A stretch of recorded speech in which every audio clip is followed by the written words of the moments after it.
Welcome to my new blog. আমি অনামিকা blog 7-11-এ আপনাদের সকলকে স্বাগত জানাই। আজ মঙ্গলবার। তো মঙ্গলবারে সকালবেলা থেকে কি করি না করি সবই তোমাদের দেখাবো। তবে আজকে খুব বেশি ব্লগ করতে পারবো না, শরীর আবার প্রচণ্ড খারাপ। সকাল থেকে প্রচণ্ড ওই প্রবলেম যাচ্ছে শরীরের। তো যাই হোক, পরে অবশ্যই তোমাদের কি দেখাচ্ছি না দেখাচ্ছি দেখতে পারবে। আগে তো ব্রেকফাস্টটা বানাই, তারপরে দেখি কি বানাবো না বানাবো। আর ব্রেকফাস্টটা একটু হেভি করলে অনেক সময় আমি দুপুরের খাবারটা স্কিপ করে ফেলি। দেখা যাক, তোমরা দেখতে থাকো আজকে সারাদিন কি করি। আমাদের ব্রেকফাস্ট রেডি হয়ে গেছে। এটা কালকের বানানো রুটি ছিল, রুটির মধ্যে ডিম রোল করে দেওয়া হয়েছে, তার উপরে মানে ডিমের একটা অমলেট করার পর তার উপরে রুটি দেওয়া হয়ে গেছে। এবারে এর মধ্যে রয়েছে সব হেলদি খাবার, যেহেতু আমরা ডায়েট করি ওই কারণে সবসময় প্রোটিনটা দেওয়ার চেষ্টা করি খাবারের মধ্যে। এর মধ্যে রয়েছে পেঁয়াজ আর হচ্ছে সয়াবিন, তার মধ্যে দেওয়া হয়েছে অল্প একটু লঙ্কার গুঁড়ো দেওয়া হয়েছে। তোমরাও এরকম চাইলে করতে পারো ব্রেকফাস্টে, এরকম রুটি দিয়ে, যদি বাসি রুটি থাকে বা টাটকা রুটি হলেও হবে, রুটির সাথে এরকম একটা অমলেট বানিয়ে তার সাথে কাঁচা অবস্থাতেই যদি রুটিটা পেস্ট করে দেওয়া হয়, যেমন এগরোল হয়, পরোটা বেলার সাথে সাথে হয়, এটাও একটা রোলের মতনই আর কি। আর এখানে সোয়াবিনটা তো প্রচণ্ড মানে পুষ্টিকর জিনিস একটা। এর মধ্যে গোলমরিচের গুঁড়োও দেওয়া হয়েছে। আর আমি একটু বেশি ঝাল খাই বলে তাই মেয়েকে বললাম একটু লঙ্কা দিয়ে, আমি একটু লঙ্কা কেটে নিই।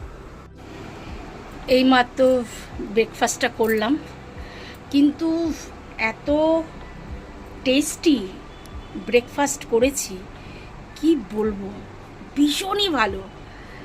কিন্তু এটা আমি রান্না করিনি, করেছে আমার ছোটো মেয়ে। অপূর্ব একটা জিনিস করেছে, মানে কি ভালো খেলাম, দারুণ লাগলো। তো দেখেছেন, এই যে মেয়েরা কিন্তু ঘরে বসে থাকতেই পারে না, বা চুপচাপ যতই পড়াশোনা করুক, যতই মডার্ন হোক, যাই হোক, টুকটাক যে রান্না একটু করবে, এক্সপেরিমেন্ট করবে, সেটার কিন্তু একটা থাকেই। যে ছোট বয়সে যদি মা একটু উৎসাহ দেয়, তাহলে বাচ্চারা কিন্তু আরামসে শিখে যায় যে কীভাবে কি করব। আমার দুই মেয়ের মধ্যে এটা প্রচুর আছে, কিছু না কিছু করার, মানে কোথা থেকে শিখলো জানি না। দারুণ হয়েছে, দারুণ অসাধারণ হয়েছে। মেয়েকে তো বলছি কি অপূর্ব রান্না হয়েছে, কি দারুণ ডিশ খেলাম, সে কি বলবো। কালকে রুটি পড়েছিল, মানে রাতে বানিয়েছিলাম, আজকেই বুবাই নিয়ে গেল। তারপরে যাই হোক, টুবাই তারপরে স্কুলে যাবে বলেছিল, কিন্তু স্কুলে গেলেন না। এত দুষ্টু হয়েছে বলে স্কুলে গিয়ে সময় নষ্ট করবে না, এরকম বদমাস। আসলে 11 ক্লাসে তো বেশি ঘরের স্টাডিটা বেশি থাকে না, কোনো এক্সাম থাকলে ঘরের স্টাডিটা আরও বেড়ে যায়। তো অন্য ব্যাচের এক্সাম ছিল ম্যাথসের বা কিছুর, বলছে মা আমি স্কুলে যেতে পারবো না, টাস্ক আছে করতে হবে। বললাম ঠিক আছে, আর কি বলা যাবে, এখন বাচ্চারা বড় হয়ে গেছে, ওদেরটা ওরা খুব ভালোই বোঝে। তো ভীষণ ভালো খেলাম। আমি আর দুপুরে খাচ্ছি না, ব্যাস, আর দুপুরে খাবোই না, কারণ এত ভালো খাবার খেয়ে কে দুপুরে খায় বলো। ভীষণই ভালো। এ বাবা, একদিকে এটা তো যে বোঝা যায় যে কোন জায়গাটা পুড়েছে, তাই না? সাদা হয়ে যাবে, তার মধ্যে বোঝা যাচ্ছে। তোমরা দেখতে পেলে মেয়ের কি অবস্থা। আমার শোনার পর থেকে আজকে আমি দুপুরে খাইনি, বললাম না দুপুরে এমনিতে যা রান্না করেছি, রান্না কিছু দেখানোর মতন তেমন ছিল না। আজকে উচ্ছে আলু ভেজেছিলাম, মাছ ভেজেছি, আর হচ্ছে মাছটা পড়ে রয়েছে, তো ওর পাপা মাছ খেতে চাইলো, তার জন্যই ভেজেছি। আজকে মঙ্গলবার, আমরা নিরামিষই খাই, কিন্তু কিছু করার নেই, তো মাছ ভেজেছি। আর ও আর টুবাই আর কি, ছোটো মেয়ে, আমার বর আর ছোটো মেয়ে কিন্তু মাছ ভাজা, ডাল দিয়ে, ভাত দিয়ে, এই উচ্ছে আলু ভাজা দিয়ে খেয়েছে। আমি তো জানি আজকে নিরামিষ পালন হবে, কিন্তু এক এক দিন না নিরামিষ পালন হয় না, বাচ্চারা কেউ কথা শোনে না যে আজকে নিরামিষ খাবো, বা সেটা শুনবেই না। তো আর কী করা যাবে যদি না শোনে? তো তার মধ্যে মাথাটা ঠিক যখন শুনেছি যে মেয়ে বলছে মা আমার হাত পুড়ে গেছে, আমার তখন থেকে মাথা পুরো খারাপ। আমি এত মানে নার্ভাস হয়ে গেছিলাম যে কি হচ্ছে, এরকম কেন। আমি সাথে বললাম তুই চলে আয়, বলে না এখন যাবে না, ক্লাস শেষ হয়নি, আমাদের ল্যাবের কাজ চলছে। এই তো আর ভালো লাগে না। আজকে এসে আবার বলছে কি এখন এই তো ঢুকলো ল্যাবের কাজ, হাত পুড়ে গেছে তারপরেও ল্যাবের কাজ করছে। এরপরে বলছে যে মা কালকে আমাকে যেতেই হবে, ল্যাবের এত ইম্পর্টেন্ট এখন কদিন, প্রচণ্ড ইম্পর্টেন্ট, এর উপরে ওর অনেক কিছু নির্ভর করছে। বলছে মা আমি একদিনও কামাই করতে পারবো না। আলাপ তো হাত পুড়িয়ে এসছিস, কালকে তো আজকে বলে আসতে পারতিস যে হাতটা পুড়ে গেছে আমি কাল আসবো না, বলে তাতে আমার ক্ষতি হবে। বোঝো আমি কি করব জানি না। তবে ওকে এখন খাইয়ে দিলাম, আর ওষুধ কি আছে দেখি, ওর লাগানোর ওষুধ দিয়েছে, টিটেনাস তো নিয়েই এসছে, অতটা পুড়ে গেছে তো টিটেনাস নিয়ে নিয়েছে।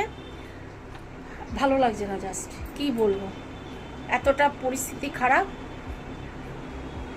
কিন্তু আমি তো ছোট মেয়ে বলছে মাম্মা জিমে যাবো, বললাম তাহলে চলো গিয়ে একটু প্র্যাকটিস করে আসি, কারণ দিদি তো এখন রেস্ট নেবে, দিদিকে কিছু করার মতন কিছু নেই, চলো একটু বরং আমরা একটু ব্যায়াম করেই আসি।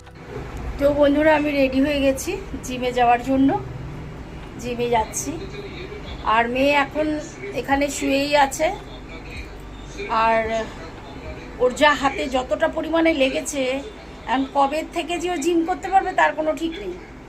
হাতটা ঠিক না হলে কি করে জিম করবে? এদিকে টিটেনাস নিয়েছে, মানে হাতই তুলতে পারছে না। সেই টিটেনাসের ব্যথা এখনও শুরু হয়নি, টিটেনাসের ব্যথা শুরু হবে রাত থেকে। প্যারাসিটামল খেয়ে নিও, টিটেনাস দিলে না অনেক সময় জ্বরও এসে যায়।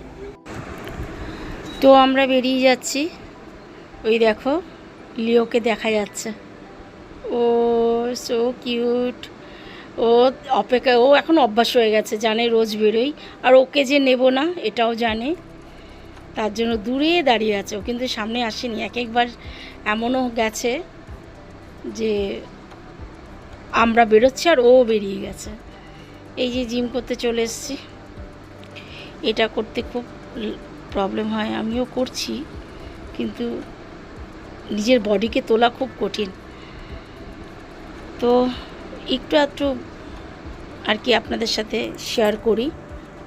তো বন্ধুরা আজকে ভিডিওটা এখানেই শেষ করছি।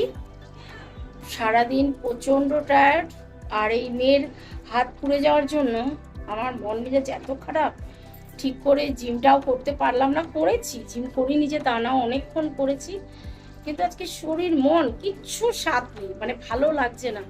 আর এখন আমি এত টায়ার্ড রয়েছি, তাড়াতাড়ি খাওয়া হয়নি, খেয়ে রাতের খাবারটা খেয়ে ঘুমিয়ে পড়বো। আর কি বলবো, শুভরাত্রি, সবাই ভালো থেকো, সুস্থ থেকো, আবার দেখা হবে অন্য কোনো ব্লগে। রাখছি তাহলে, টাটা।